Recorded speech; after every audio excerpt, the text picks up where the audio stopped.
Hello सांग मैंने हर हर महादेव। तो आज हूँ शिवरात्रि।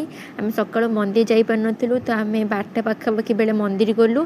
आईटी एत सुंदर देखा मुझे पा पीदेली, बहुत शोष लगुला। मो दीदी को भी जाचिली हेले से पीले। तापर आम चलीगलु सीधा मंदिर। मंदिर बहुत भिड़ थिला। आम मंदिर सब पूजा सामग्री किणिकी एत जल्दी पूजा सरीगला आम जापारे। तापर हूँ आम गलु जूता दुकान को। जूता दुकान पसंद आसला पूजा सरीगला। तापर पुणी आम आउ गोटे जूता दुकान गले से भी पसंद आसला।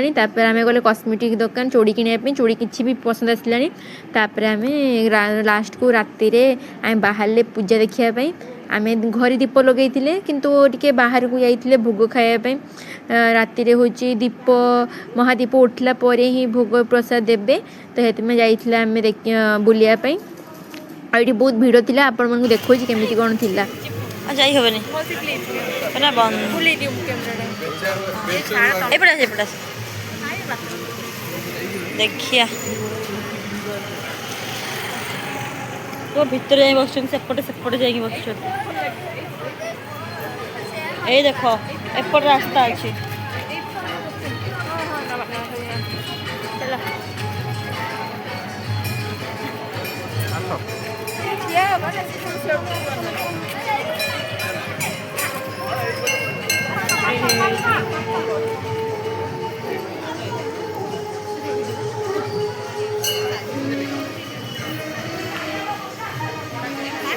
गाड़ी देखो ना एडिट करते असुविधा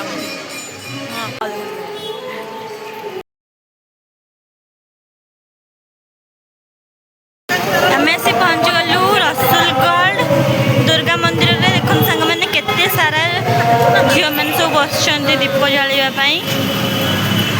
रास्ता घाट फुल कर सारे देखले सांग मैंने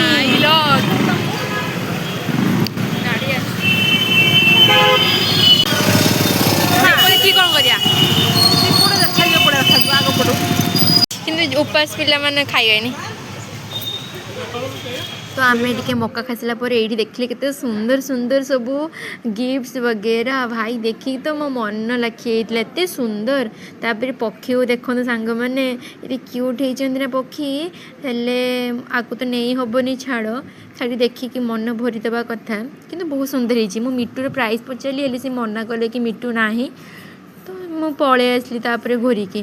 तापर आम प्रसाद खाई सारा फेरीरा टाइम देखो सांग मैंने केमी रास्तार सब पड़ी दीप देखो सांग मैंने। आशा करुँची आपन को आम वीडियो भल लगी। तो आपण मान सब मनस्कामना पूरण हो। मु भगवान